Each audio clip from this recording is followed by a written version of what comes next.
This is sort of the first time it was explored in this way, where you have to look up, you have to go up.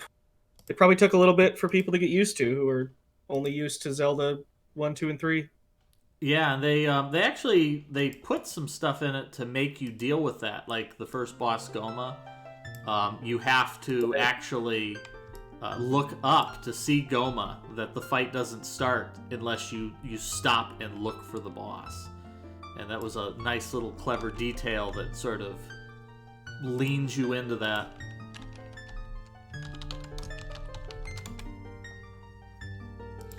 Alright, I think we're just about ready to start. Looks like we've got all of our players in today. We've had our 4 different players in here joining us. The Maurice, Indie Filter, Snowdozer, and Puffer King. Varying levels of blindness. I think Maurice, Indie Filter, and Snowdozer are totally blind. I believe Puffer King played the first part of the game a bunch and has seen some speedruns that use all like the egregious glitches to skip the majority of the dungeons. But at this point, he's sort of as blind as anybody else. And then we also have Lost for Words, not on the stream because Lost for Words knows exactly what they're doing and they're going to complete this goal in a reckless amount of time. Pretty fast, even for someone who knows where they're going. I've been pretty impressed by Lost for Words times.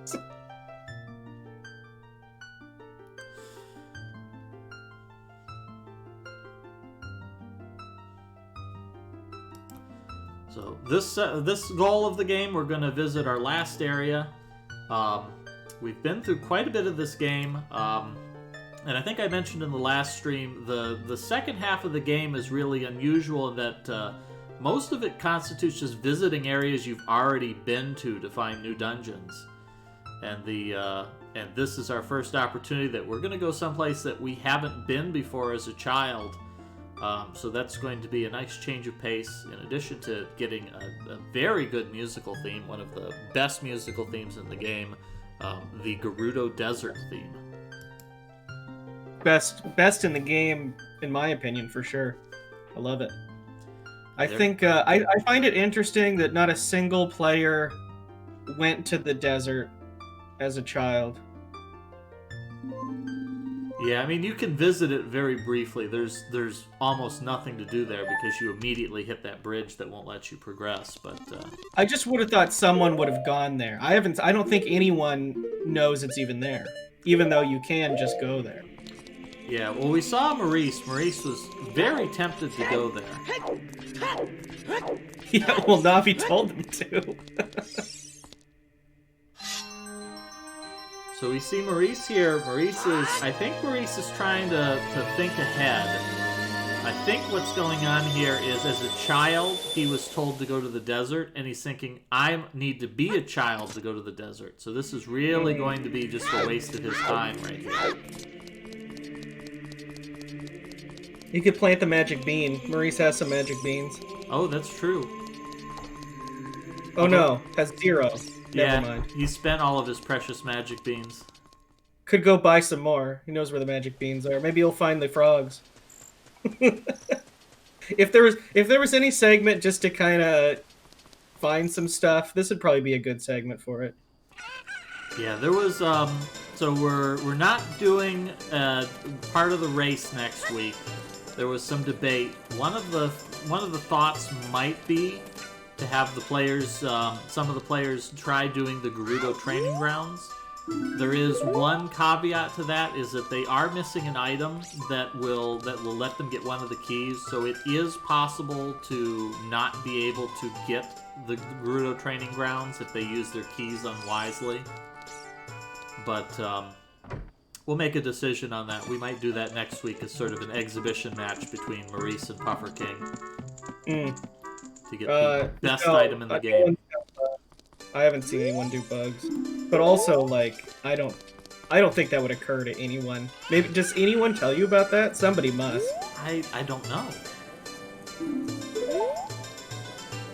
It's the weirdest thing that you would ever guess to do. I feel like it's really ambiguous to think, oh, well, bugs like the ground.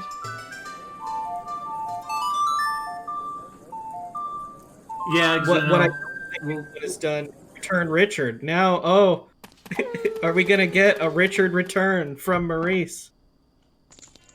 Oh. We get the treasure game. Yeah, And this Maurice is... has. Of course, this is trivial at this point of the game. We'll Yes. see how long it takes Maurice to figure out the trick. Not long. Nope, not long at all. I don't remember what you get for going through this. Piece of heart, maybe? Piece of heart. Well, Maurice is one away from another container, so... pretty good. One thing I have noticed sort of playing through on my own is there sure are a lot of grottos that I didn't remember that just really are useless. Yeah, there's a lot of them that are varying degrees of useless, I would say. For example, going up Death Mountain, there's a grotto that doesn't contain any permanent items, but it's got a little cow in it that you could use, and if you've learned the song, you can get some free money. Well, the game is generous with fairies, though. Yes, I'm surprised. There's a fairy in like every dungeon. So Puffer King's also got a big advantage here. Something that's not really obvious is that most stealth games are just like, you have to avoid the guards. In Zelda, no, you can just shoot them with an arrow. You just take out the guards.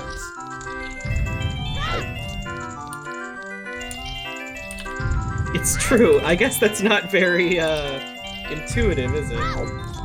Well, we saw earlier Snowdozer having some trouble. There's another sort of mini stealth segment when you're going through the forest as an adult, where the moblins charge you.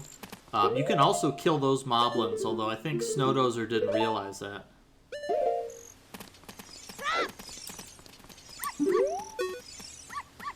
So Puffer King's off to a really fast start here, as is already fighting the first of these guards. Does need to be careful, though. If he gets knocked down, these guards will arrest him, and you really don't want to get arrested. That's annoying. I also missed the very first race, so I didn't see what the stealth section at the castle was like for these players.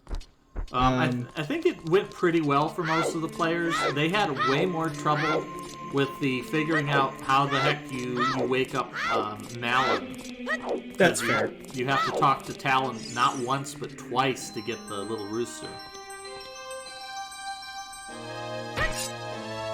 There's been a few people you gotta talk to twice. There was the one at the fire temple that told you about the hidden entrance.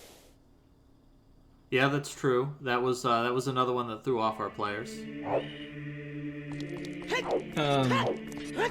Yep, so we're probably have lost any hope of seeing Richard return to the dog owner. Now, another side quest we haven't seen any of the players do is the Happy Mask side quest.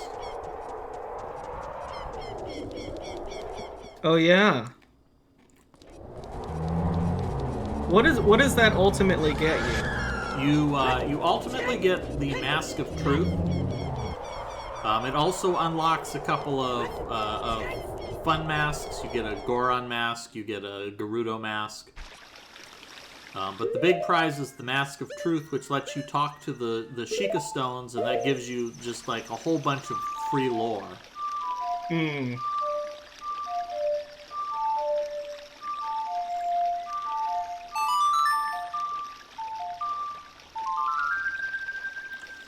Yeah, so we have everyone just about in the right place. I haven't actually looked at the pace bin for this. Is it pretty clear they need to go to the desert? It mentions the desert, but I think everybody picked up on that in the previous goal. For the most part, this week's pace bin just tells them nothing. Is Puffer the only one still wearing the hover boots? I think most of the players have realized that hover boots are just annoying. Oh, Indie Filter using some reset strats here. I like the hover boots. They are annoying, but I always feel like I'm going places that I'm not supposed to when I have them on. Like I'm smarter than the game. But it's probably not true. So I just want to comment here on Maurice's horse riding. Maurice is riding this horse completely wrong. It seems like what you want to do is you want to use up all your carrots and you want to wait for them to recharge, but that takes longer. It's actually a lot faster if you get a good rhythm and you let the carrots recharge like this. They take less time than that. You can keep your speed up a lot better.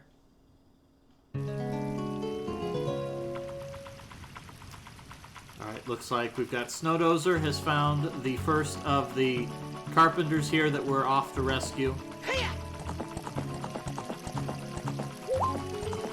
Nice, and Maurice using the, I guess, I don't know, intended way to get over. Can't Epona jump that gap? Yes, Epona can jump that gap, but it's completely optional. You're able to get across it with just the hook shot, with just the long shot, as we've seen the other players do. Not sure why Indie Filter reset their game. I don't see a value in that. Maybe it was accidental. It almost like some sort of accidental thing.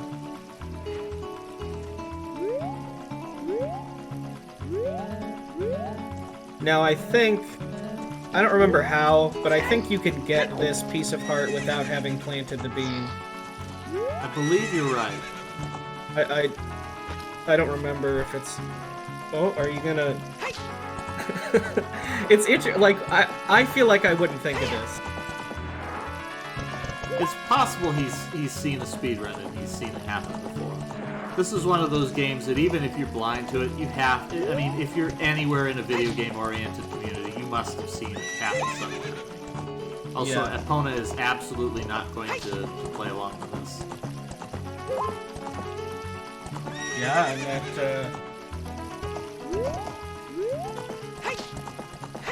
There we go. Wow. Pretty insane, that jump.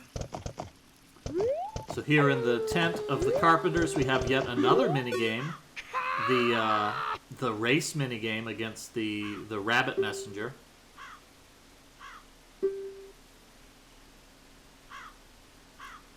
Of course, that minigame has no reward. It's I think it's just for fun. You can record a top time, and that's all there is to it. I didn't even know that was there. I don't think I even know what you're talking about. There's a messenger who appears as a child. He's just wandering randomly around the Hyrule field. As an adult, he's sitting in the tent. Once you've completed the rescue and the Carpenters fix the bridge, if you talk to the messenger again, he'll challenge you to a race. And the race is just get from the... Indie Filter reset again. The race is just get from the tent to the bridge in at the entrance to the Kokiri Forest as quickly as you can, and when you get there, he just tells you what your time is. But you can't actually win the minigame, no matter how fast you complete it. He always says that he got there a second faster than you did. Mm.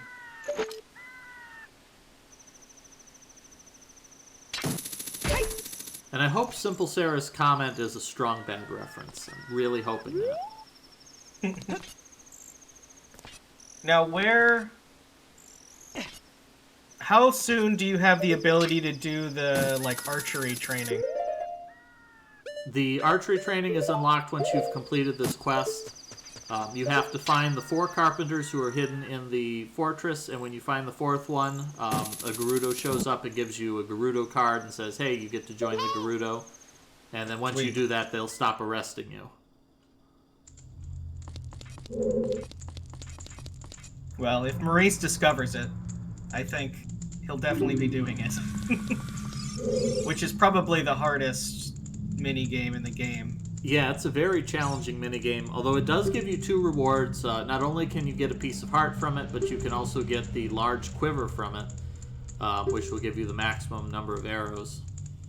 Oh, nice. I noticed, I think Maurice has both upgraded bombs, has 40 bombs. I don't actually remember even where the second upgrade was. I know you get one for the bombs. You get one of them for doing the... I think it's Bomb Chew Bowling gives you one. It does. Look at the other bomb. Oh, I think it's from the big Goron as a child. If you blow up the big Goron rolling around in Goron City, he gives you the other bomb. You have to do it after you get the bomb.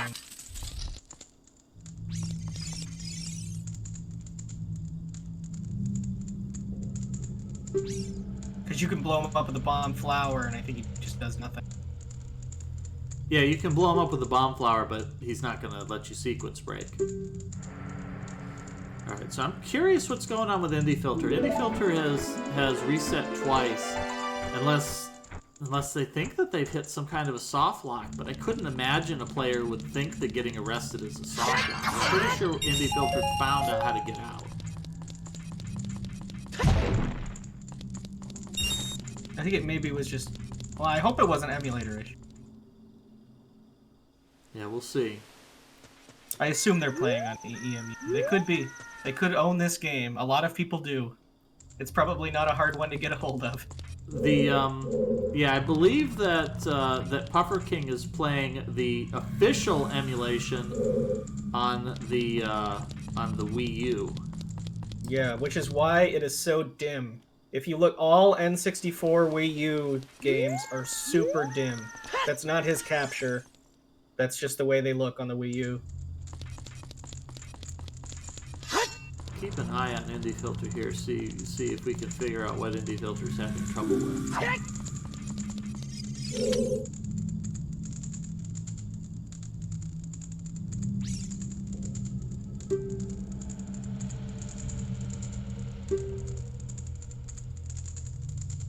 Nope, can't get through that way.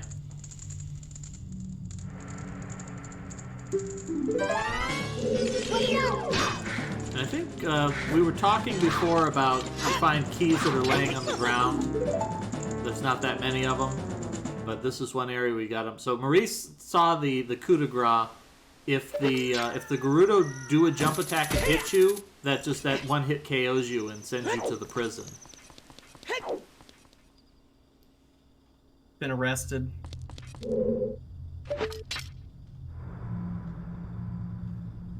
Link knows his rights, though. His right to escape because he's got 50,000 pieces of equipment and nobody bothered to take any of them. Exactly. And his right to counsel as well. So he's going to find his lawyer right now. So Maurice has found that you can use the hook shot to stun the Gerudo here. So I think this is going to make it pretty easy. Of course, stunning him with the hook shot is the less effective way because they don't stun for very long. That is the worst wall in the game. It's just like a big lump in the hallway. No one would ever have that in their fortress. You can't climb it for no reason.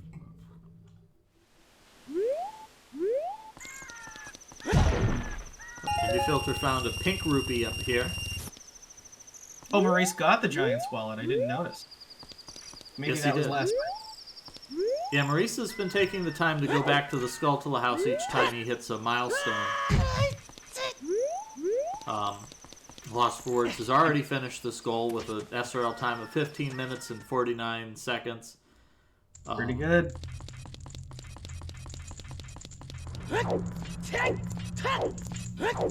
Yeah, Maurice has been taking the time to go back and collect those items, and that's where Maurice got the Stone of Agony, which is the 20 Skulltula reward, and has noted that it's very difficult to emulate the Rumble Pack. That you can equip the Rumble Pack and tell the game that I have a Rumble Pack equipped, and so he did that, and he got the dialogue for having the Rumble Pack when fishing. But he's not actually getting any rumbling, so the Stone of Agony doesn't really do him any good. Yeah, I know he's using a PS4 controller. You can do it with 360. I don't know if you can because of like native Windows. I don't know. I mean, probably so. Snowdozer there was trying to get this chest that's up at the top of the Gerudo Fortress. I think if he would have committed to that, he would have made it, but he sort of chickened out at the last moment, and I think that hurt him. These, most of the combat in this game, I've noticed, is pretty much the same. You guard, and then you do a jump attack. But it doesn't work for Dark Link. Dark Link is still very, very hard. Yeah, Dark Link really throws you off.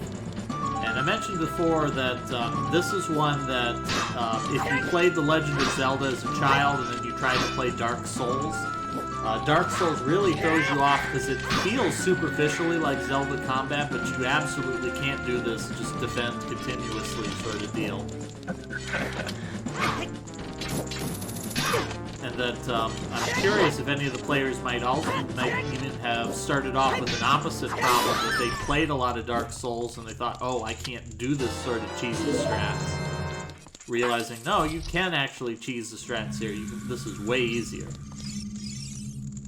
In general, I think for, you know, an adult player who has decent video game experience, nearly everything in this game isn't very dangerous. I think you can get through without dying too much, usually. Yeah, I think actually Maurice is still on a deathless run. You can take a lot of deaths from losing all your hearts, but as long as you got a fairy, the game's like, yeah, that's fine. That's, you know, you got some extra lives.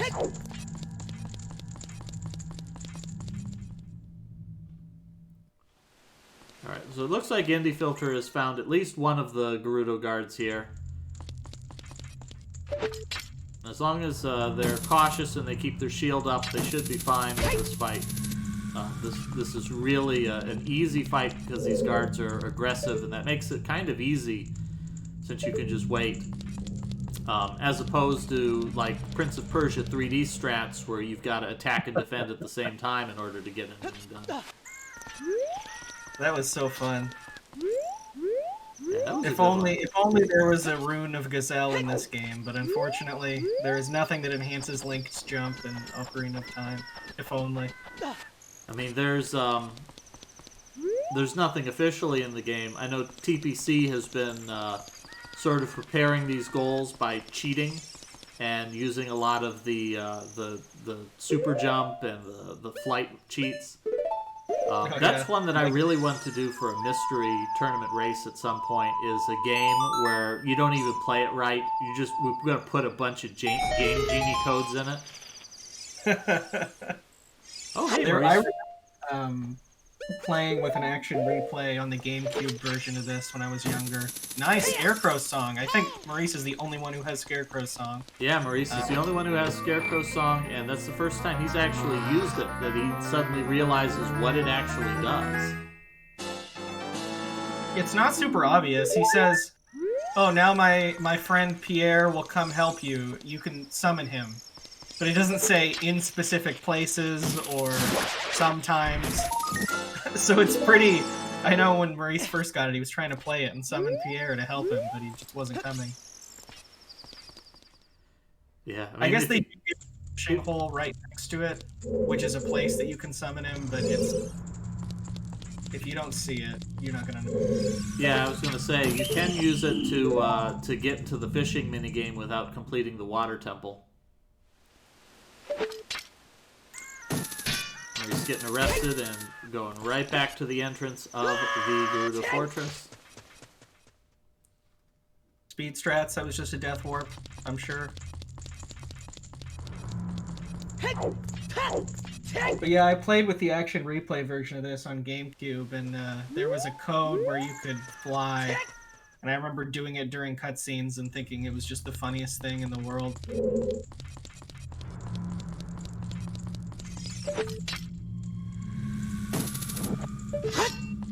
In this game in general, though, if you could fly, probably wouldn't do that much for your times. Some of the earlier dungeons, but later on, I feel like it wouldn't make a huge difference. All right, looks like Puffer King is the first one to have found all the carpenters.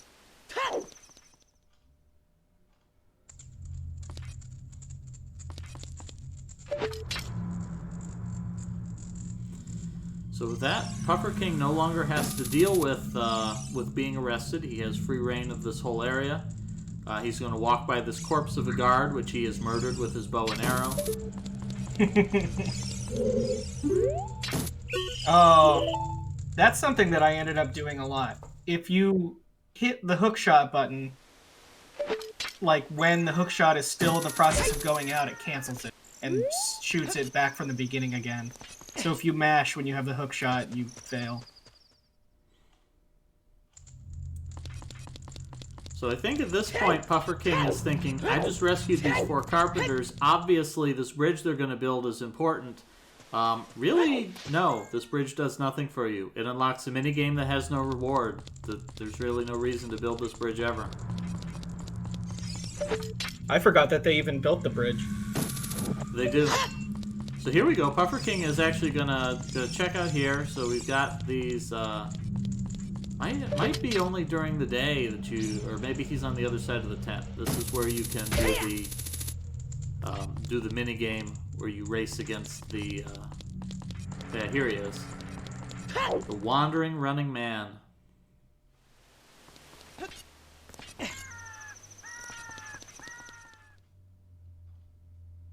You look like you might have a true killer instinct.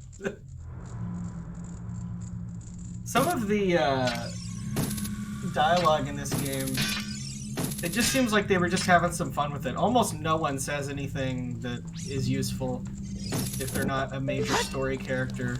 A lot of people just kind of say stuff. Yeah, there's a couple of characters who give you some hints. But yeah, most of them are pretty much they just say stuff and just sort of flavor the world. Of course, it's still not Zelda 2 I know nothing sort of commentary.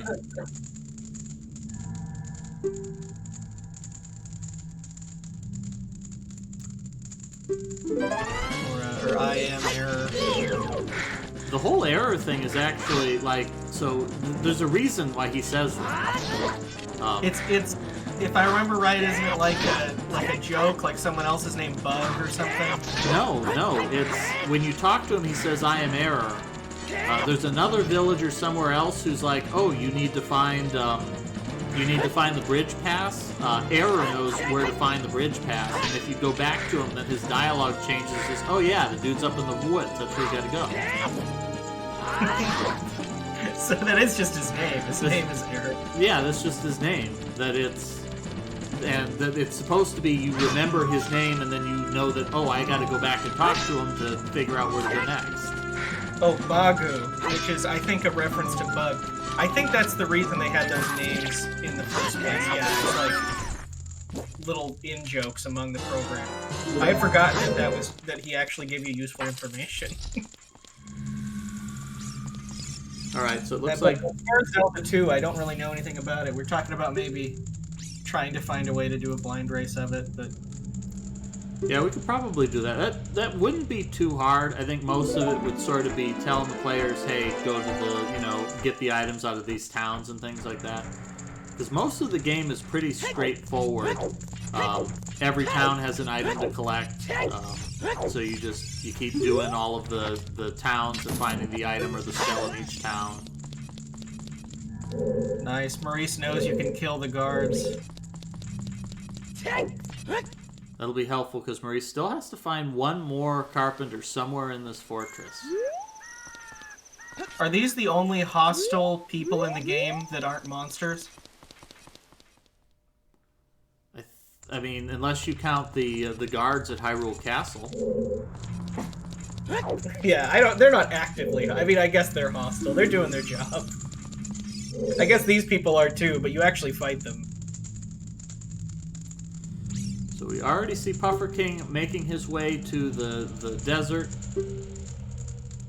Having a little bit of trouble here getting across. Got a hook shot just right. I guess Iron Knuckles might not be monsters.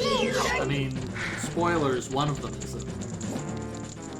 Oh yeah, that's true. Do we ever see what they actually look like in the armor, the normal enemy ones? I don't think so. I think actually they might just be animated suits of armor. As opposed to the Twilight Princess Iron Knuckles, which are some of my favorites. Because Ganondorf transforms into a hideous beast.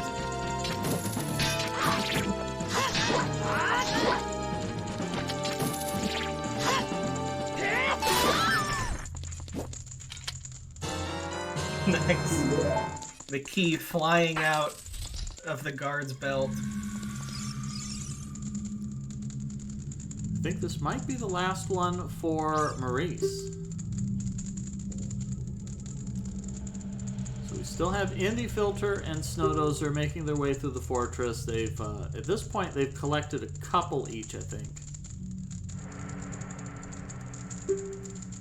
They've still got to make their way to the end. I think Snowdozer is the only one who hasn't picked up on stunning guards with a weapon. Oh, wait, maybe. Oh, actually, he's figured out that you can hit the decorative items here to get items. Nice. That's something I didn't know about that probably won't be super useful, but it's cool that you can do it. It's not a big deal in this game because it's always just little stuff like arrow pickups or hearts. They really went overboard with it in Breath of the Wild. Breath of the Wild has a lot of places where like you have to just be really watchful. Like you walk by a signpost overhead and it's got an arrow sticking out of it. That's a sign that you have to shoot this thing to get one of the little little Kokiri guys to give you one of his poop stones or whatever. Got it. There's 900 of them. There's a lot of them. There are a lot of them. Yeah, that's a game I don't think I'll be going for 100% anytime soon. Okay, Maurice, this is your chance. Are you gonna go do the arrow? The what is it? Archery range? Is that what it's called technically? I think it's a horseback archery range is what they call it. Oh, you gonna do the training ground?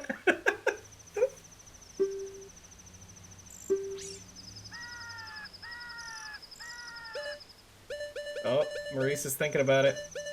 No. Yeah, he may also remember. I think we've talked about it enough. He may recognize. Oh, that's the bonus area.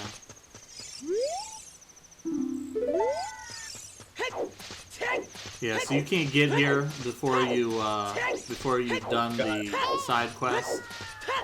I think there's a guard who just arrests you if you even try to go this way. One of those is just hard-coded. Yeah, if you go past this point, you get arrested. You probably can't do it at night at all.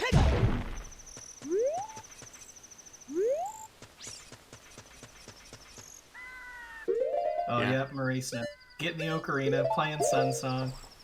Yeah, and I think this is one of those areas where time doesn't pass, so you have to make it day with the song.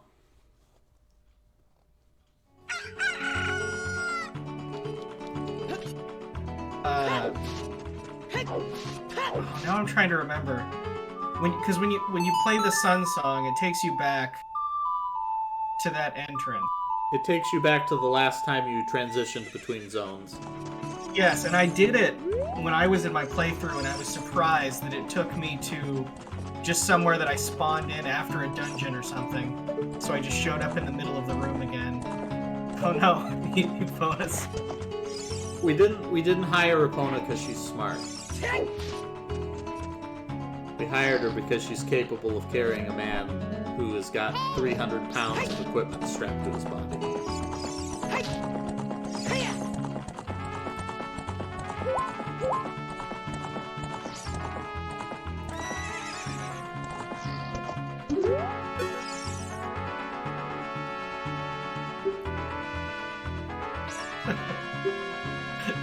Why is she so hostile? He didn't steal it. I guess he did steal it. You did steal it. Yeah. Oh wow. Is this Snowdozer playing with the mouse here? Yeah, so Snowdozer has picked up on shooting things, is giving him cool stuff, and I think he's sort of experimenting with that to see maybe like he finds a secret that you can't normally get.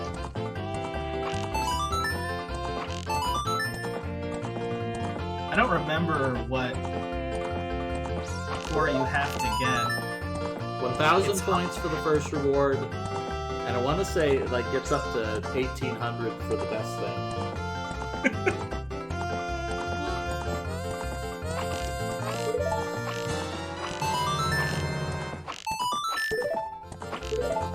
I don't know if Maurice on a not N64 is going to be able to do this.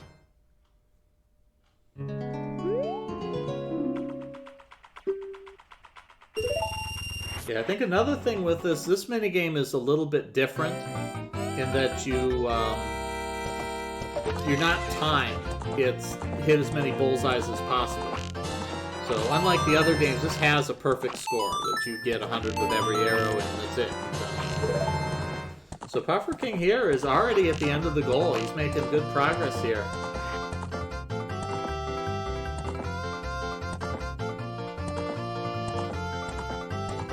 He's just zipped on through.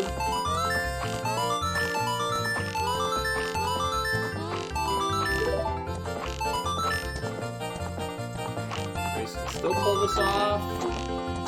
Nope. He missed it.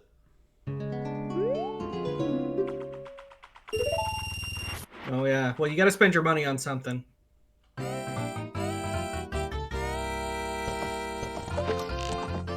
Excited to see 10 more tries of this.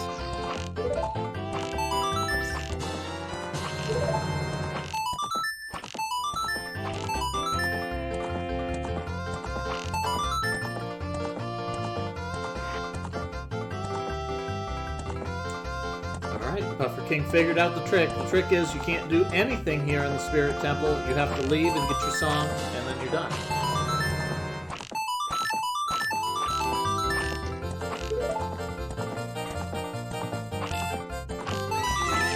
Alright, he's managed to hit the 1,000.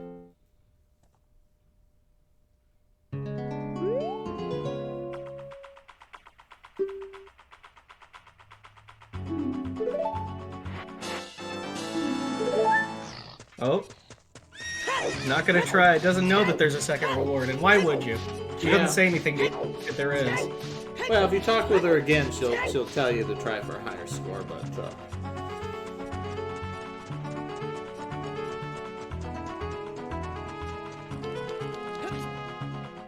yeah, it's true. He would be. That would probably. That challenge is way harder than the first one.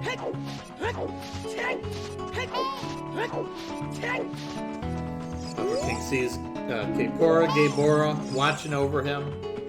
We don't see Kaepora Gaebora as an adult, so this is like the revelation that, no, that owl's still kicking it, even 7 years in the future. Yeah, I've heard a lot of theories that I like to call him KG. I had a friend who called him KG, and it made me laugh, so I call him KG. Is Rauru the Light Sage, and it's his manifestation that is. There's a canonical thing for it. That's one of the Sheikah Stone gossip things. Is that they tell you, oh, there's a rumor that Kaepora Gaebora is the incarnation of a sage.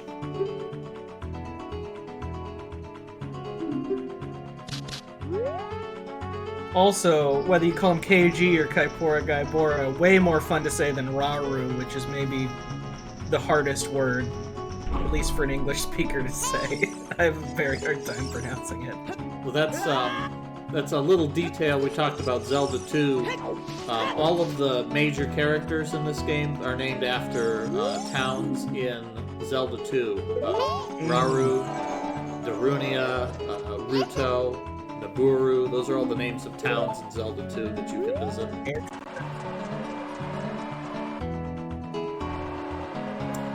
Indie Filter here just getting arrested every 5 seconds. What? Yes, that is correct. You have finished the goal. Congratulations.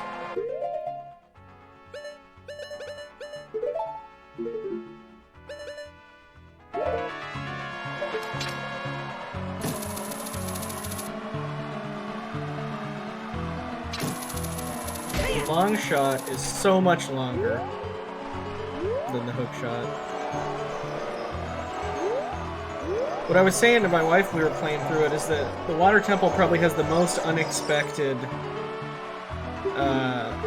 upgrade, because all the other ones, you would get something new, and you would expect to get something new, but you just get the same thing that's slightly better.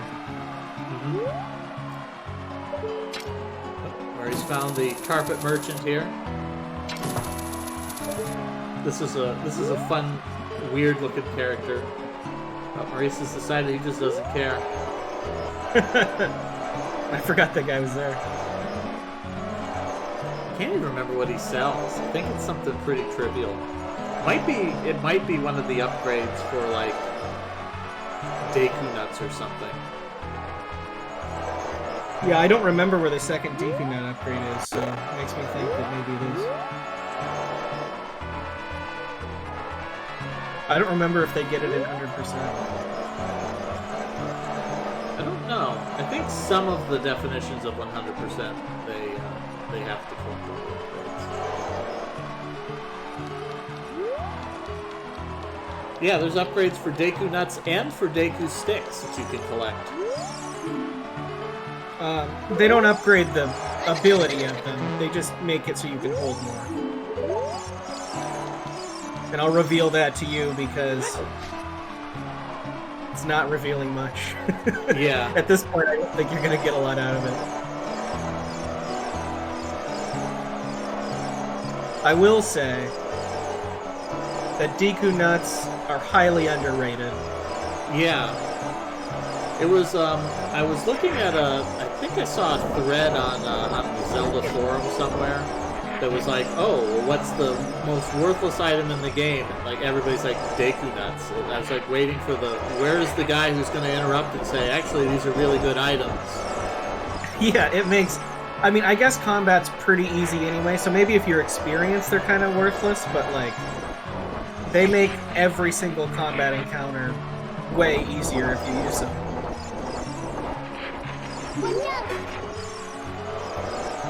Well, we saw some of the players using them against Goma when Goma spits out all the little baby Gomas. Oh yeah. Yeah, that's a good spot because it insta kills all the baby Gomas.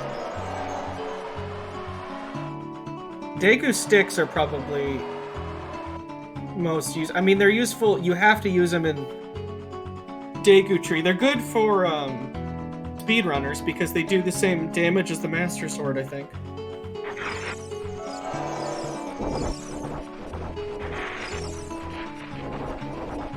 You could say the hook shot is the most useless because you don't have. So we'll spoil it here. On Maurice's right, there were 2 palm trees. There's a crack in the wall. That's where the thing that we were talking about at the beginning of the race is hidden. I think we'll see some of the players like Snowdozer and Indie Filter probably find that.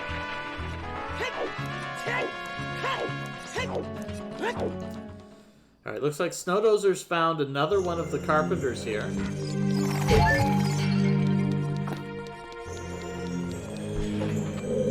This might be the last one? No, I don't think this is the last one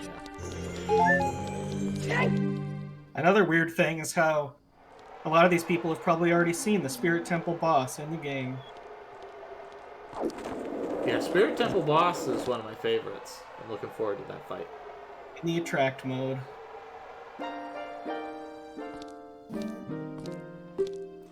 Yeah, that's a really weird one. That's like really late in the game. Like most of the attract mode is spoiling really late game stuff. It's a super weird, and that's the only thing in it. It's just that, and then that other cutscene. Yeah. You know, I feel like that's a weird. It's like a late edition, or just like, oh, we gotta show him something to make him impressed. Yeah, as opposed to like most people would be like, show them like the Deku Tree cutscene, or you know, or Link walking across Hyrule Field. Yeah, there's no gameplay attract mode, I guess. It's only cutscenes. Which is also weird. I don't know if I know any game where you wait on the title screen and it just shows you a cutscene from somewhere else in the game. I mean, there's a lot of games will have like a little cinematic something or other that they show you. That's normal, but yeah, you're right. Sure. Showing a cutscene from the middle of the game is weird.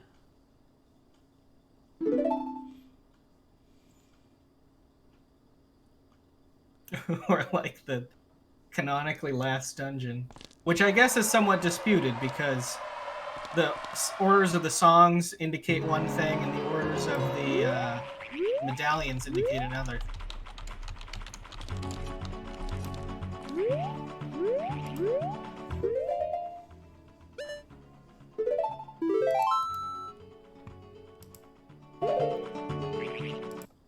Yeah, Maurice wanted to play more Zelda today.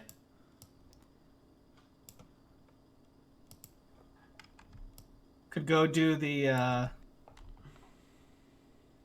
the range again. Yeah, I mean Maurice hasn't gotten the best reward from the archery yet. He played only easy mode archery, little babby archery.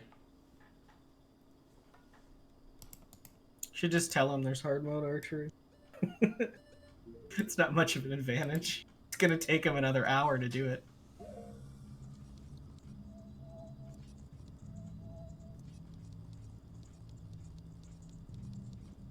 I guess no one else can even do archery range because no one got Epona.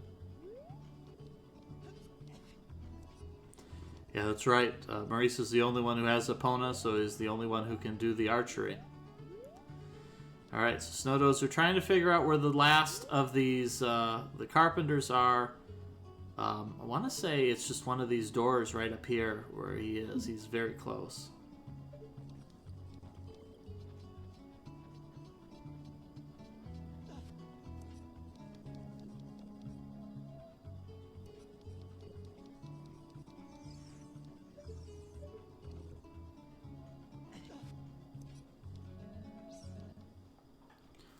I think this is Indie Filter getting his last Gerudo Guard.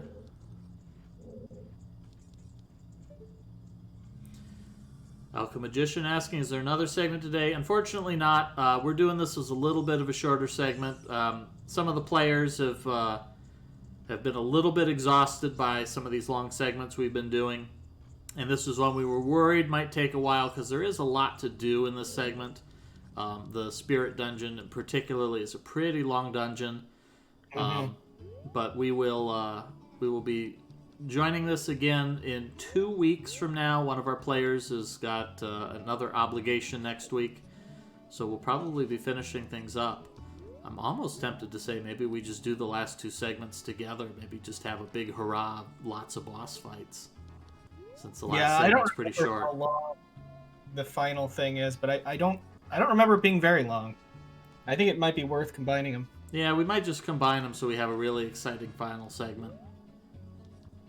Also, the Spirit Temple, not to give too much away, works somewhat fundamentally differently than the rest of the temple, so blind, it probably wouldn't be the most intuitive thing. Yeah, we may just combine the last two segments. Maurice and Pufferfish King racing the mini dungeon. We can. We'll have one little comment. We'll have one little caveat to it, which we'll explain in the pace spin. But otherwise, it should be. The great thing is that the item you get from it will not give you an advantage in the rest of the game. I'm surprised people weren't talking about that item when they were talking about most useless. Oh no, that item came up a lot. Yeah, it was that and Deku Nuts were the two items that came up in the most useless discussion. Deku Nuts are awesome. I mean, they're... At this point, like, when you have the kind of health Maurice has, I guess it doesn't really matter. But they're pretty useful.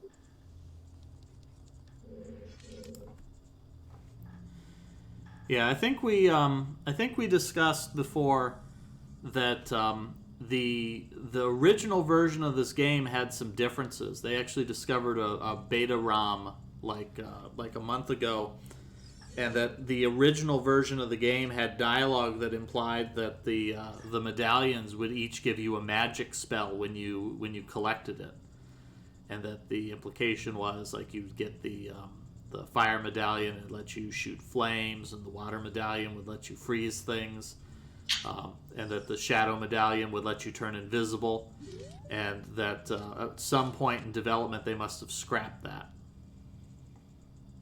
It's a problem in a lot of like item dense games, or ability dense, I guess. You get it in a lot of Metroidvanias, you get it in a lot of Zeldas where a lot of stuff ends up being underutilized or just not very useful, even though you can get a lot of things. you would pretty much play this entire game using just the sword and the hook shot. Yeah, so there's like a lot of games will have a problem with just lock and key type items where it really you get an item and it's just use this item against the blue monsters and it kills the blue monsters. Right. One game that I felt like kind of did that was Axiom Verge. I don't know if you've played that one. I have, yeah. That you get a lot of different weapons in that game, but like the third weapon you get is just completely overpowered, that there's no reason to ever use any other weapon. It's true. And that's the same kind of thing. Like magic in this game is pretty much just kind of there. Spin attack is more useful for breaking pots than it is for fighting things, probably. Yeah. And it's cool that it's there, I guess, but it really seems like it's just there because it was there in Link to the Past, and it's just sort of underutilized. But yeah, there's a lot of I don't know. I've been playing Nioh 2, which is kind of a Dark Souls style game, but has more action game elements. Right. Made by Ninja Team, who made the modern Ninja Gaiden games. Okay. And like, there are so many different things in it because they just took Nioh 1, which already had a lot of things, and just added more things. And it seems like a lot of things you just wouldn't end up using. It's kind of a quantity over quality thing. Yeah, there's a lot of games that have a sort of an issue with how useful items are. I think another common one is like JRPGs and items that inflict enemy status. That there's a mix of them. Like some games, it's just the status effects are worthless. That why would you ever spend time casting the spell when you could whack them for another 9,000 hit points? Yeah. And then you've got other games where the spells are useful, but you've got to figure it out. Like Etrian Odyssey, if you don't figure out that special like status effects are not that great, or if you don't figure out that they are really useful, the game is way harder than it needs to be. I like where I think the SMT games, Persona games and stuff do a pretty good job with that, where there aren't that many status effects you can do, but you can kind of tell what they would all do, and they're all useful in their various ways. Or you have the other extreme, like some of the old Final Fantasy games where the status effects just do literally nothing. Yeah, because they were programmed improperly. I think that you could point to Pokemon as being probably the worst example of that, where almost all of the moves and Pokemon you probably wouldn't want to use unless you just choose to. Like Love Disc. Yeah, Love Disc, or there's that one that's just a trash bag. That's the one I always point to. Oh, Garbadoir or something like that. Yeah, I think there's Trubbish, and then it's got the one you mentioned is the evolution. I forget Garbodor, I think. Yeah, Pufferfish asking, does Snow know they can kill guards? No, Snowdozer has not. I think the only player who hasn't figured out that you can hit the guards. Is it required? No, I don't think it is, because I'm pretty sure I never did it until I played Majora's Mask. Yeah, so that definitely makes things more difficult. Because if Snowdozer knew you could stun the guards or kill the guards, that would speed things up tremendously. Yeah, I was just this YouTuber that I watch who has very serious style video essays on games and was talking about Majora's Mask. And was saying how if the creators could go back and change it, they probably would definitely, if they had more time, chose not to reuse the same character models and stuff from this game. But at the same time, it gives it kind of an otherworldly feel and like made it what it is. So it's interesting to think how someone would go back and change something. Mm-hmm. But it was really, not necessarily a good thing, but just sort of something that made it how it is. Majora's Mask is probably, not just for the story, but for a lot of reasons, the weirdest Zelda game. Yeah, I guess you could say Zelda 2 because the gameplay is so different, but yeah, I would say that's probably true. The only Zelda game in which you gain experience points. unless you count Chinese Minish Cap, and I do count Chinese Minish Cap. I've only heard about it. I still don't know. I just know it's an amazing, very weird blind race. So spoilers for Chinese Minish Cap for everybody who cares about spoilers for Chinese Minish Cap. It's a RPG, and it's obviously it's Chinese bootleg, and what they did is they took the engine from a Chinese bootleg Pokemon game, and they reused a lot of the music from that. And so most of the game is just you get into fights with just random sprites that they've pulled out of the Minish Cap game. So you get weird stuff like, you get in a fight and it's, oh, you're fighting against, a Moblin. Okay, that makes sense. Or, oh, you're fighting against, a Deku Scrub. Okay, that makes sense. And then you fight against like just a locked door. It's just the sprite of a locked door just shows up. Or maybe a Kinstone. Yeah, I don't think we fought any Kinstones. But so when you fight enemies, you gain experience points and you gain levels, So it's an RPG, except for the way that the game is programmed, that when you gain levels, it scales up the enemies to give you the feel like, oh, well, you're progressing in the game and the monsters are getting stronger.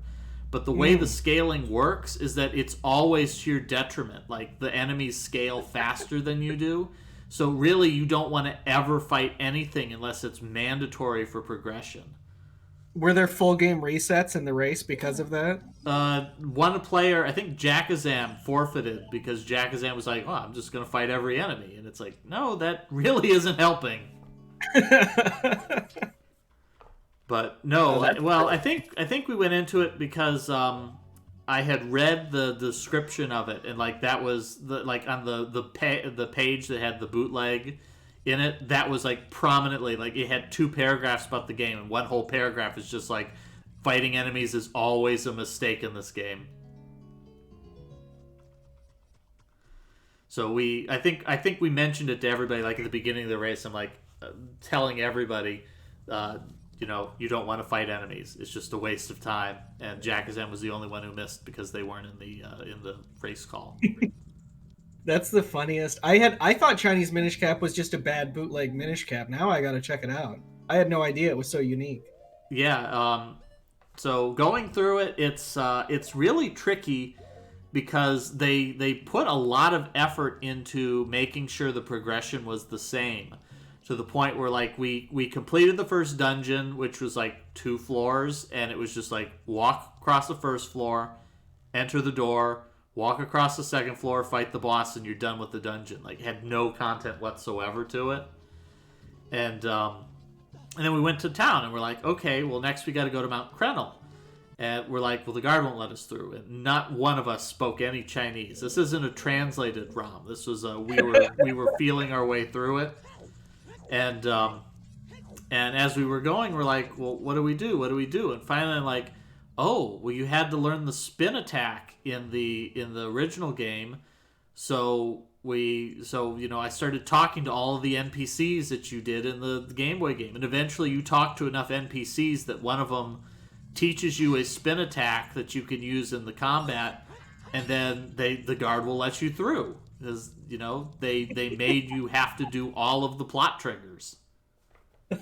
That's so weird. It's always, it reminds me of the, recently we had in Reject, we had a NES version of Super Mario World. Yeah, that was one that was not Reject, that was Weekly Blind. Oh, yes, yeah, you're right. But I was saying that, statistically, you would think that there are some people that make bootlegs that actually enjoy the games that they're making a bootleg of. Yes. Probably most of them don't, but there's got to be some. So it's interesting to sort of, like, they really have a clear attention to detail about what they put in the game. And it sounds like for Minish Cap, it's true. They knew Minish Cap well. But yeah, it was, once we got past that, it was pretty smooth sailing until we got to the part where you had to go through the forest. And in the forest, we realized there's a ghost, and the ghost is, like, trying to say something. We're like, okay. And we realized, no, this is the Lost Woods, and the ghost is giving you a riddle that tells you how to get through. It wasn't like the ghost tells you where to go.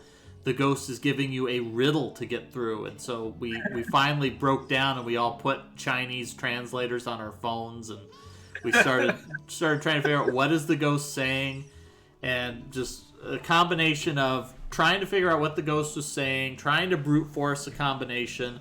I think some girl was the only one who was like the first one to figure it out, and they were all like, "You got to bail us out."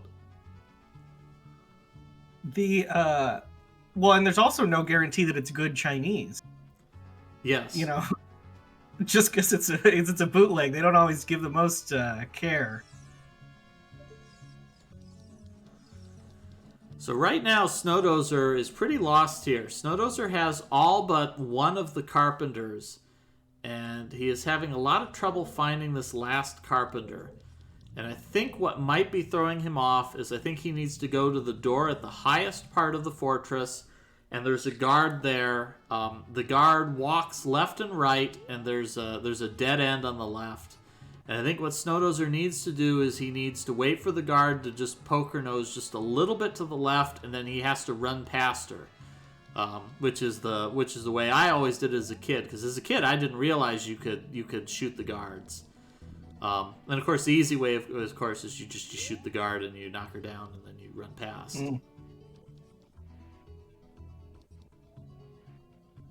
Indie Filter is a very weird emulator bug. Oh yeah. At the top. Yeah, that's some interesting visuals here. All right, so Indie Filter is going to talk with this little guy here. We'll figure out what he sells. Oh, I think he sells bomb chews. I am selling stuff strange and rare from all over the world to everybody. Today's special is a dangerous running object. Terrifying. I won't tell you what it is until I see the money. It's just bomb chews. How useless. 200 rupees for some bomb chews. This might be the only place, though, where you can straight up buy them, though. Oh, interesting.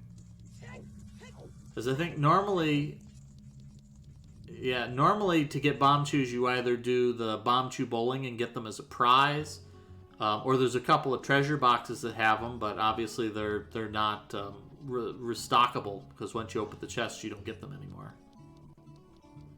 Yeah, that hint was maybe useful. It was kind of weird. I mean, the hint was just go back out and go left instead of, going my way.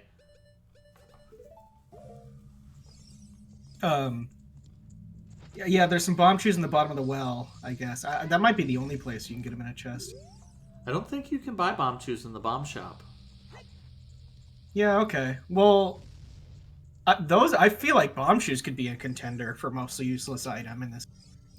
Because everywhere you want to use a bomb, I guess like BMO statue.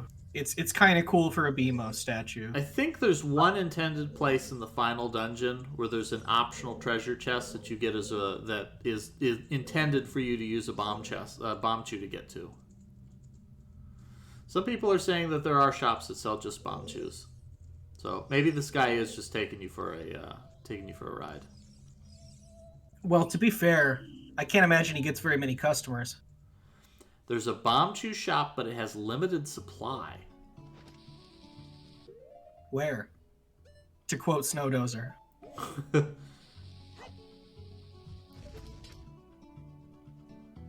Here we go. So Indie Filter is actually going to check out this little oasis underneath this little shrine. There's a free gold Skulltula, and there's a couple of torches here. We'll see if he figures out the most common Zelda puzzle of all, which is the light the torches puzzle. Okay, here's a quick hint for Puffer and Maurice that are in the chat. There is a dog named Richard. That's the hint for it. Oh yeah, that's a good one. Yeah. Yet another minigame. The Find Richard the Dog minigame. Oh, oh! It was.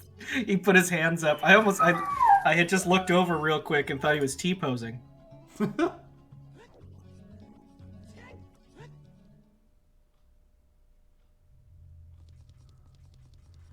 I feel like there's several items in this game, like the fire arrows, for example. There's really not a whole lot of use for the fire arrows. Like, I'm pretty sure that it would have been more efficient for Indie Filter to just use Din's fire there. Can fire arrows light torches? Yeah, Indie Filter just did that. Oh, okay. Yeah, so I mean, you can do a couple things faster, I guess. Well, no, not really, though, because by the time you get them... Yeah, you get fire arrows pretty late. You need to clear Water Temple to get them. There is fire arrows, and Maurice has them. Has never once used them. Probably never will. I think he took them out and he fired one immediately after he got it and then never bothered to take it out again, because why would you?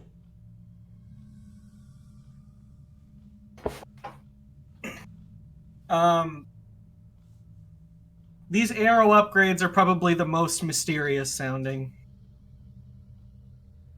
So you haven't missed as much as it seems like you have. Just because it sounds cool doesn't mean it is cool.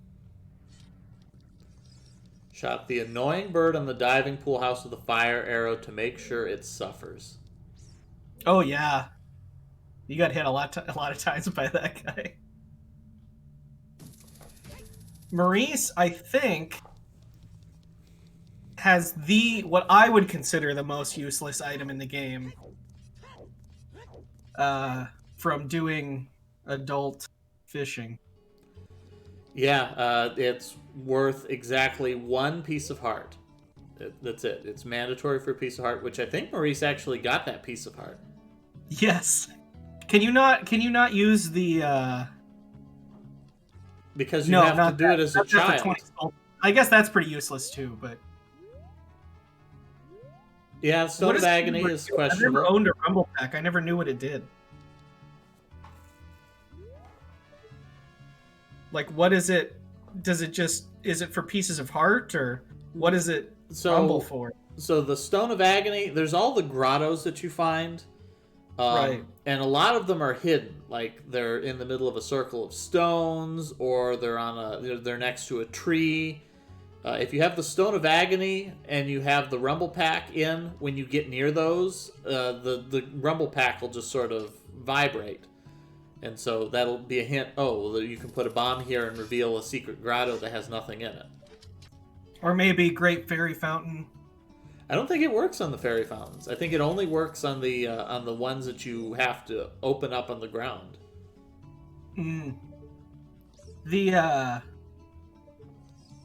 There is a Great Fairy Fountain that I think nobody got. They had ample opportunity to get it, and I don't think anyone did.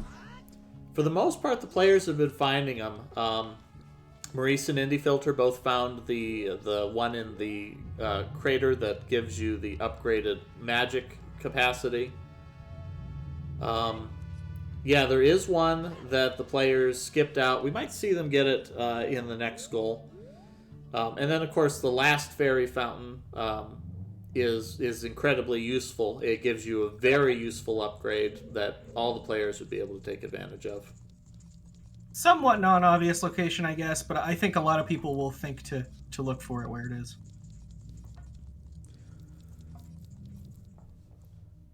Yeah, for the most part, I think so far all our other players, they've sort of made a beeline. They got across the desert and I'm just going to finish the goal right now, and I'm just going to feel good about getting a short time here, and I can explore during the next goal. What if you try to get the diving piece of heart with iron boots? Does it not work? Yeah, you have to do it as a child. Oh, right. Well, do you? Yeah, I think you do. Maybe he'll give it to you. Because there's a Skulltula in the water that you can break the crate to get. Okami of Game says you don't.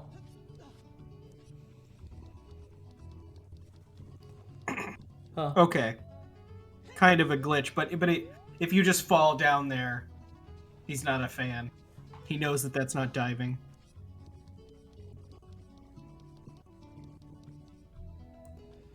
told someone you're going to the desert next, and the first thing, oh, if you go in and out of the temple, you get the song. Well, that's rude. Although there's really nothing to do in there. You can explore as much as you want. You can only get into the first room. So there's the dot done from Indie Filter. We're just waiting for Snowdozer. This is what I was expecting to have happen. I was expecting one player to get really lost here. I'm actually impressed that so many players figured out that you can kill the guards. Because that is something that as a child I had no idea. As a child I always snuck past all the guards because I thought, well, it would be dumb if you could just kill everybody because then it would be way too easy. Yeah, well, it wouldn't be a stealth section, would it? It's like Hitman. They let you play however you want. The one thing that my wife noticed when we were playing this, and I agree with, is that the noises that Link makes in this game are so good, and probably the best noises that Link has ever made. Just like, especially like when you fall from a height and does like, it's just like such a good noise. It's so emotional. You really feel for him. That is, yeah, that's absolutely. All right, here we go. Snowdozer found the last found the last one of the guys. Okay, here we go. Indie Filter. So the reason why Indie Filter was resetting was because their computer was dying for some reason. Oh, that's weird. So that's why they were resetting. Does Twilight Princess have a stealth section? Is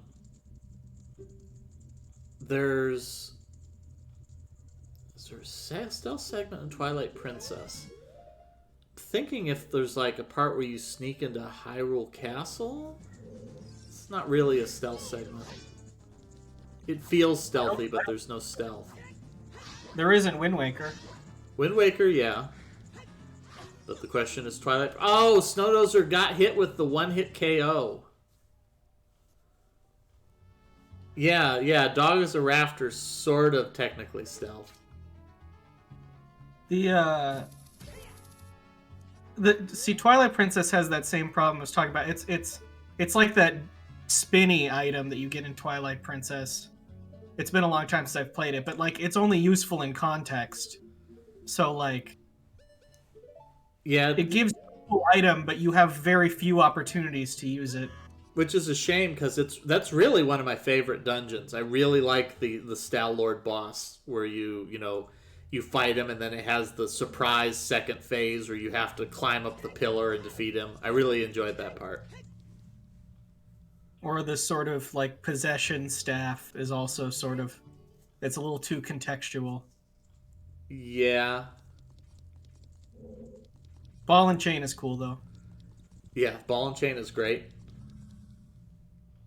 Yeah, Exuno, I think that's why we see now, instead of where or there, we say what, because Snowdozer just insta died, even though it had full health.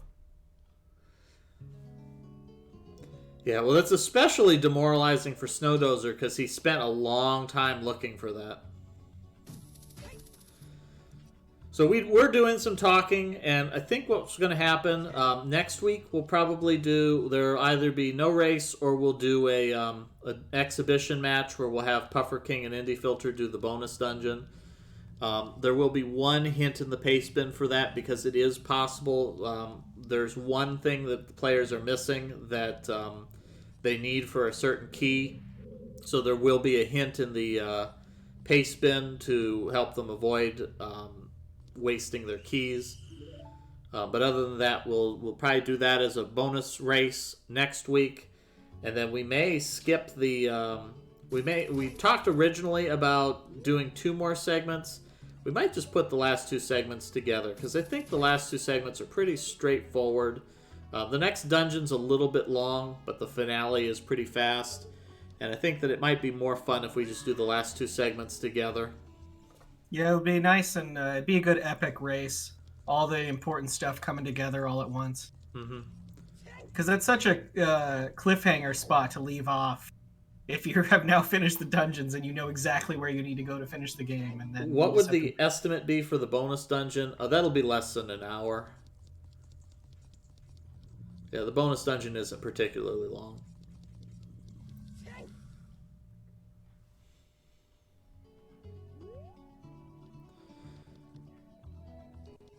Alright, so hopefully Snowdozer remembers where they went. Because that's the other possibility, is that Snowdozer has forgotten where it is they finally found it. And the final segment combined, I think that's probably going to wind up being a good 3 hours. 3 to 4 hours. Yeah. A football game. Although I think I have faith that Maurice will probably finish it in a little over 2 hours. There is one part about it that we've expressed a little bit of concern for Snowdozer playing on keyboard. That might be a little bit difficult, but we'll see how that goes. Alright. Yeah, I think Snowdozer has forgotten where they finally found that last guard. Yeah, it's true. You have a lot of health, Maurice. I only have 4 hours in 2 weeks. I think that you'll be able to finish it in 4 hours. One thing that this game does really well is it switches things up a lot. Like, you don't really do... Forest Temple and Fire Temple pretty much have the same flow. Like, you do the same thing twice in a row in order to get to the temple, but then you have to do the bonus dungeon with the ice cavern, and then for Shadow, you got to go to be a child again. And so it's very good at keeping things unique. And then you're doing the stealth section now. This is unlike anything else in the game.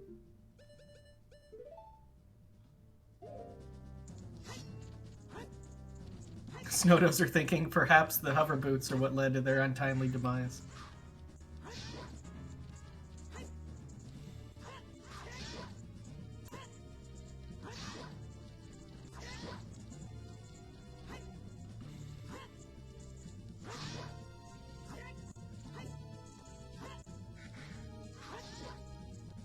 Yeah, but it's weird looking back how much this game does that later 3D Zeldas, like, they don't...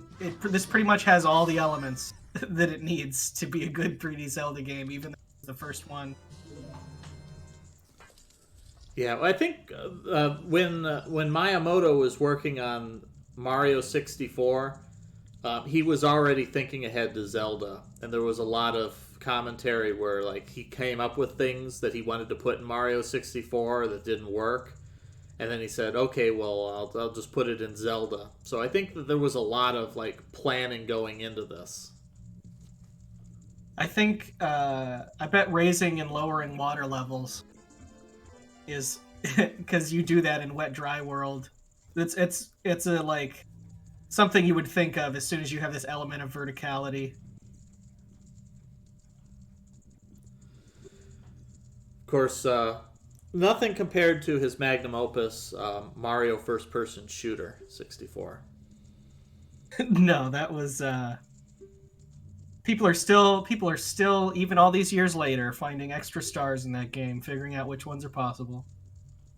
I think I read something earlier that that like last week was the first recorded instance of somebody getting a perfect score on the credits of Super Smash Brothers for the GameCube or something like that. Oh, really? I want to look into that. I remember I tried to do that as a kid a lot. Super Smash Brothers Melee is one that I played a lot. All right, so Snowdozer has successfully completed the stealth segment. This is what I was expecting was going to happen, and this is the reason why I was really hesitant to put all this together, because this is a pretty long area, and felt kind of disappointing to put this and shove the Spirit Temple onto it, and then the last segment be kind of short. I'm impressed that most of the players did that well. Like I said before, as a child, I never figured out that you could shoot the guards. So most of the players figuring that out really trivialized it for a lot of them. Yeah, it's funny. I think the only reason that we would consider that unintuitive is just because we are conditioned to think of stealth sections in a certain way. Yes. There's nothing... I mean, you would think that you would shoot guards in a game where you fight people. but just because we're familiar with stealth sections, I think, well, you can't hurt them. It's true, yeah, they're usually pretty. Perhaps there are entire stealth games that you do it well. Maybe, I don't know. I can't even really think of any examples. There's some PC stuff that I mean, didn't play. Like the Metal Gear games sort of did that, especially the later ones. But the original Metal Gear was generally of you know, if you shoot the guards, everybody else immediately hears you. Oh yeah, that's true. I guess you can kind of challenge mode play through. Don't fight a single guard in Metal Gear, or like Deus Ex is that. A lot of those games will have scoring systems that deliberately punish you for killing guards. Right. Whereas this game is just like, who cares? If you get through, you're done. So yeah, so we see here, Snowdozer, like several of the players, they rescue these carpenters and they think, well, I should go back and talk to these carpenters because obviously that's the trigger to get something good, but no, these guys really aren't any use. The only thing they unlock here is the one minigame here that Snowdozer is about to go see the running man. That I never realized that she's experimenting with brainwashing many people at the... I wonder how that news got out. Wait, what? That's what the carpenter just said. He said Noburo is the leader of the gang of thieves. She is experimenting with brainwashing many people at the desert temple. Oh, I didn't even think about that. Yeah, I can see where that came from. So here we go. We'll see if Snowdozer's going to challenge the running man. 2 minutes and 38 seconds to run to the... Oh, here we go. No. Good decision. Good, smart decision. No, I think he said yes. Did he? No, he said no. Oh. I mean, he seems like he's going for it. Oh, well, he moved... Maybe. He moved the cursor to no, but may have said yes. I don't have his audio. Yeah, I think he said yes. Where does he say that he's racing him to? To the bridge in the Lost Woods. So I think it's throwing him off because you never see him. He doesn't appear and race against you.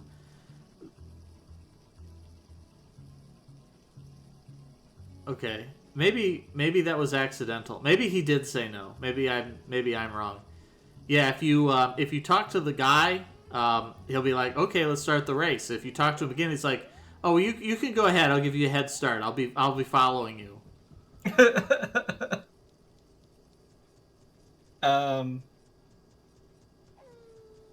It's a trap, Maurice. It's the best minigame. This is not good. No, I think he'll figure it out. I think now he's gonna head over to the gate. You just gotta climb up and talk to the guy. I think Snowdozer will figure it out pretty quickly. There's not really a whole lot to explore here, and there's a pretty obvious exit to the desert. Another thing we could have their players do next week is we could have them race to do the Happy Mask side quest. It's true, there's some pretty unintuitive... Once you get the second mask, it's pretty... You don't really know where to bring it. Yeah. So I'd be interested to see. I don't know if there's really anything that hints it. You just kind of gotta guess.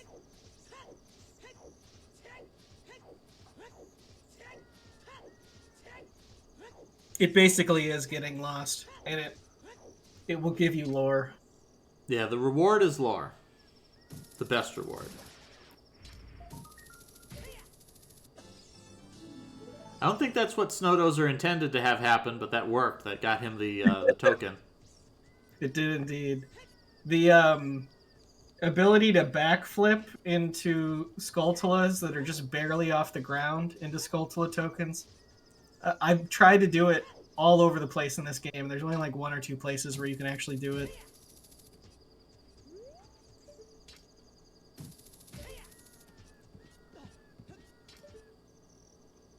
He's just having a good old time. Well, he's moving slightly faster that way.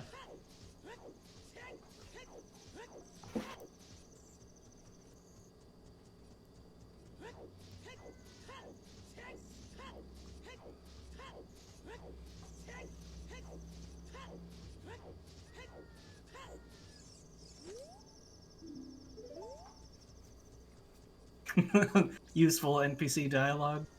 Maurice asking, what's the hard archery? Yeah, it's more points, but you get a much better reward for it. It's a lot more points. It's very hard. The hardest minigame challenge in the game. I think most people would agree. Yeah, I'd say that's probably true.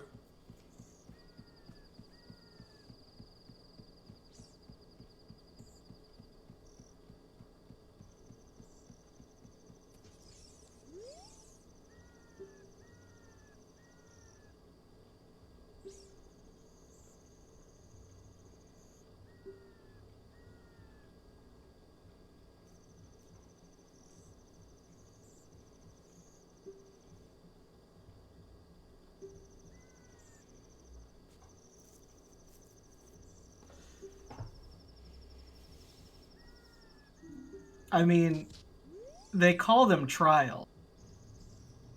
But were neither of those things there, it would also be very rare for anyone to reach the desert. Because it would just be vast and open. Like, the second trial is basically saying, this trial is us showing you how to get to where you want to go. Like, they could have just not put that there at all, and then you could easily, no one would ever make it to the Spirit Temple. Yeah, I'm not really sure what they were going for in this part. I think Snowdozer's showing a little bit of hesitation here entering the desert. I think he's overthinking how challenging this is.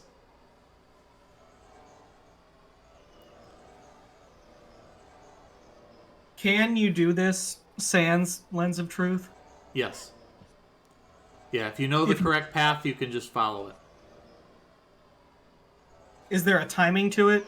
Do you have to go behind the guide, or can you just walk straight there? Yeah, so the way this is programmed is it's just a series of invisible warp walls, and just if you walk into one of them, it sends you back to the entrance. So as long as you know the correct path to follow, you just avoid the walls and you're fine.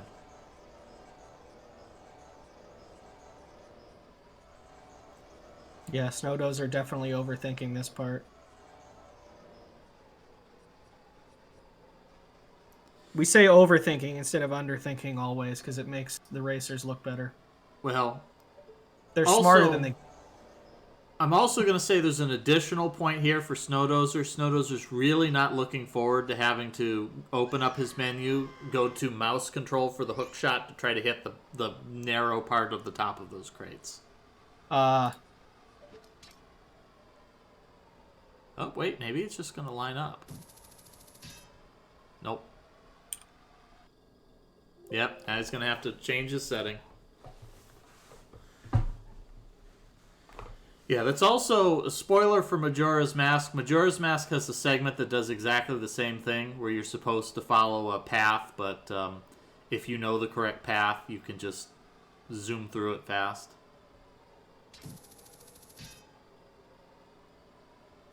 Let's get a skosh higher.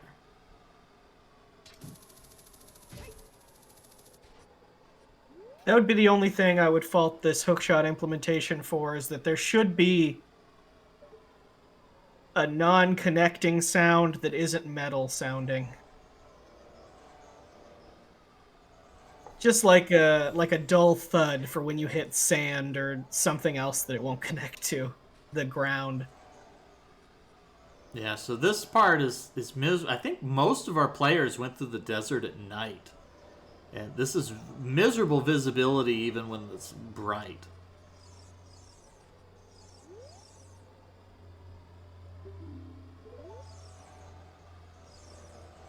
So I think Snowdozer's probably expecting, like, he's probably reading that sign. He's like, I'm not falling for that stupid trick.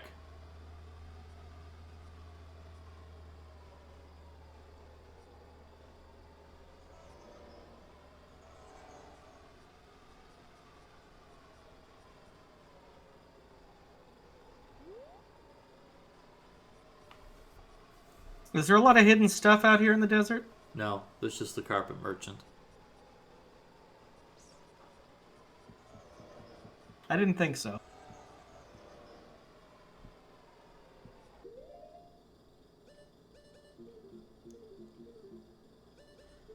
Snowdozer has just enough.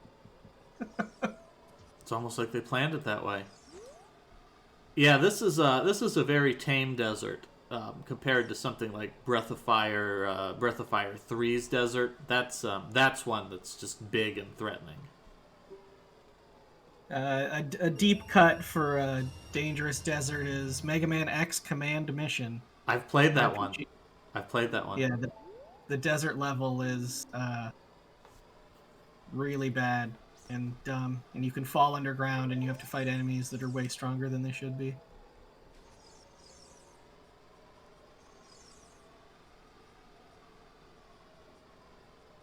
Oh, huh. So interesting. Snowdozer found a hidden spot underneath the. The least treaded ground in in Ocarina of Time. I think that's probably true. Probably the number of people who have stood in that ground is like in the dozens at most. It's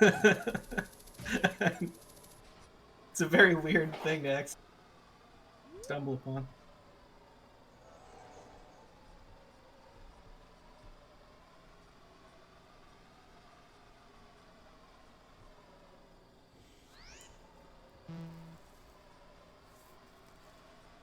Yeah, it's unfortunate. Snowdozer would benefit very much by playing the Sun Song here. Oh. Oh, interesting. You could just walk across What? this? What? Huh. Huh. You can use the hover boots. I mean, that makes sense. Yeah. Because my thought would have been for there to be some sort of a check here to say, well, you need to have both the Eye of Truth and the hover boots, because that says you did the Shadow Temple. Well, you can do this first, though, and yeah, that's.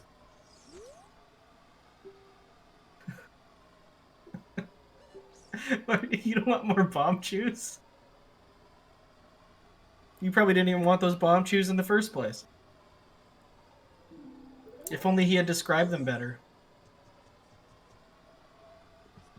Yeah, so we had a lot of discussion about that last race, Maurice. That I think the Shadow Medallion might be to the right of the Spirit Medallion on your inventory screen. Actually, we can see it on Maurice's pause screen. The medallions are listed circularly. Yeah.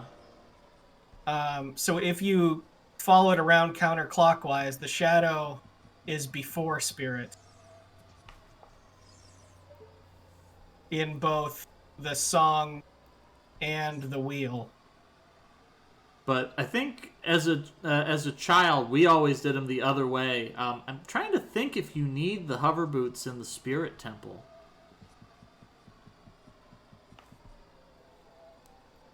Yeah, I always did Shadow first. Yeah. And I'm pretty sure that's like the Nintendo Power guides all tell you to do that.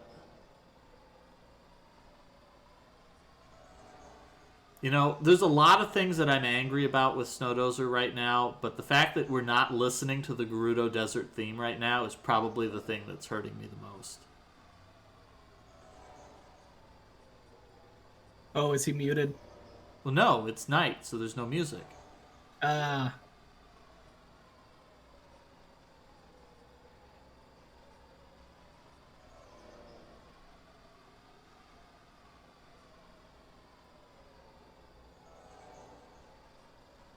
I can see nothing here.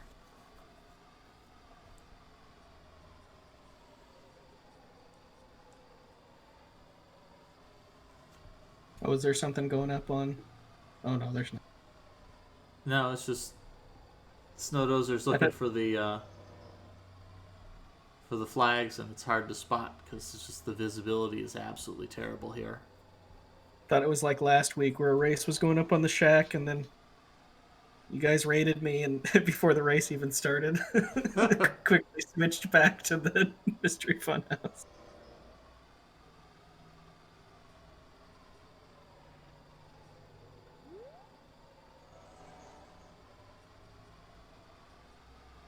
I think Snowdozer's just like running a little loop around here trying to spot this next flag. Oh, Snowdozer has gotten this emulator bug as well.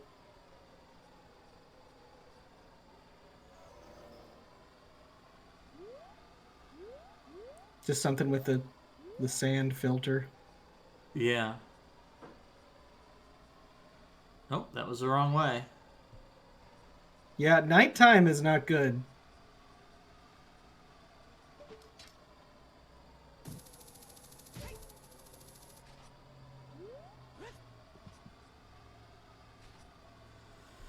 Now, you do have your little mini map that lets you see the...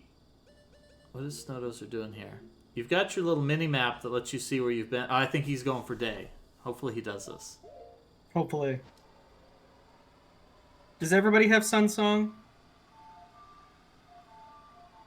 I think so.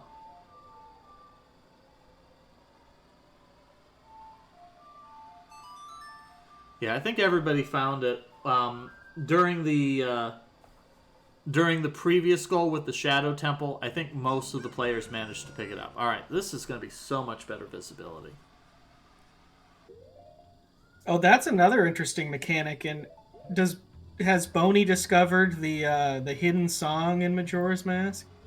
The variants of the Song of Time? Yes. Yeah, I mean it's not hidden. There's a scarecrow who tells them to you.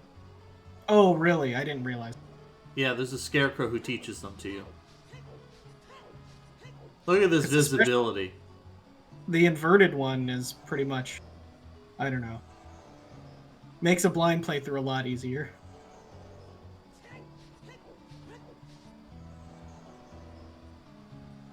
Yeah, wow. Don't cross the desert at night. Words to live by. Yep. Remember, if you're ever stuck in the desert, only travel by day.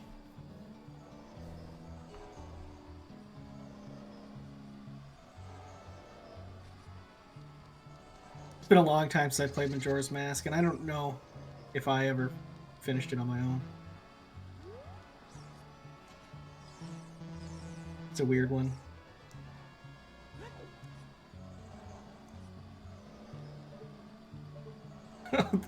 The dang camera.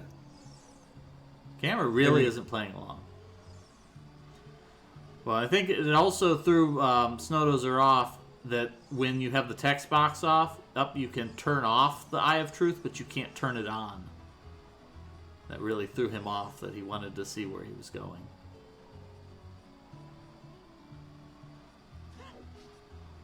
Oh, and I've never played the DS Zelda, so if anyone wants... Which DS Zelda? You're talking about Phantom Hourglass? But if anyone wants to do a blind race of those sometime, my dog is whining today. Your dog wants this race to be over so that you can go for a walk.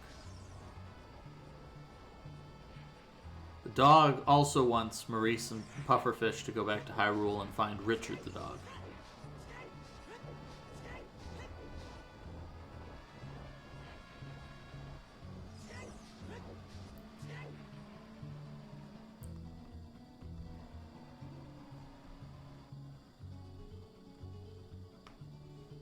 Yeah, Phantom Hourglass is good, and then on top of that, well, I don't think you can do the multiplayer anymore. I think the multiplayer might already be shut down. Well, and there's yeah, Fredo wants to race Phantom Hourglass. There's Spirit Tracks too, right? Is that 3DS? I think Spirit Tracks is regular DS still. Okay. And I like Spirit Tracks. I mean, do both of those play like normal Zelda games? No, not really. They're the dungeons are very normal Zelda-esque. They're sort of Zelda if you stripped out all the fluff and it was just sort of sort of programmer art for the dungeons, but the puzzles in the dungeons are standard Zelda. I see. Wow. Snowdoes are new. They had the secret to immediately leave. I don't know why. I think what happened is Snowdozer went in and it's like, oh, this is the dungeon. I don't want to do the dungeon yet. I need to go look for the Requiem of Spirit. And then went outside thinking, oh, well, it must be in some obscure corner, not realizing, no, this is the exact sequence of actions you have to take. Oh, the controls are all touchscreen. That's a little different then. Yes, that is true. It's all touchscreen. Spirit Tracks in particular also uses a lot of the microphone. Like the first item you get is blow in the mic to use it.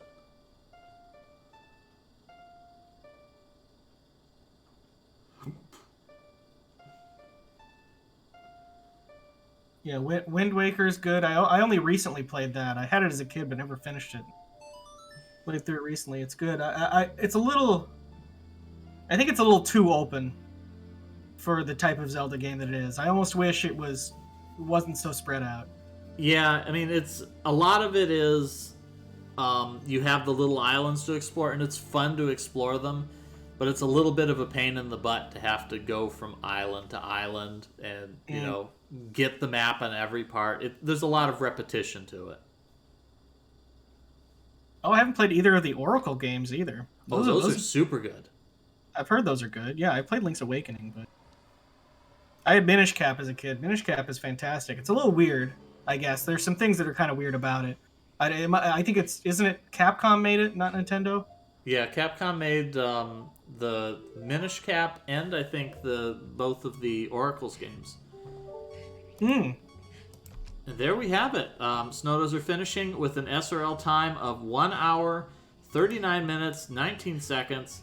And that's everybody has completed the goal for today. Yeah, this is what I was expecting. I was expecting one of the players to have some difficulty getting through this dungeon. I'm surprised at how quickly everybody managed to get through it, really. The players did extremely well, better than I anticipated. So I think the plan is going to be that next week we may do an exhibition race of the optional dungeon, which I think most of the players spotted. I think we saw Maurice go up to it. It is the Gerudo Training Ground. Maurice spotted it and chose not to enter it. I think we talked about before that you can get the if you get the Mask of Truth, you can get little bits of lore from the Sheikah stones.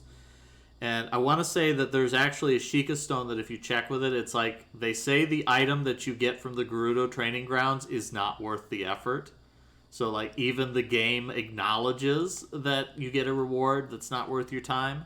But we may wind up doing that as our goal for next week. And that'll be optional since I think Indie Filter is going to be busy. And I think we're going to, then the week after that, which should be, let's see, so today is the 7th, so that should be the 21st. On the 21st, we'll probably do the final push. I think we're just going to put both of the final segments together, actually, and have an exciting finale where the players will complete the Spirit Temple and then beat the game.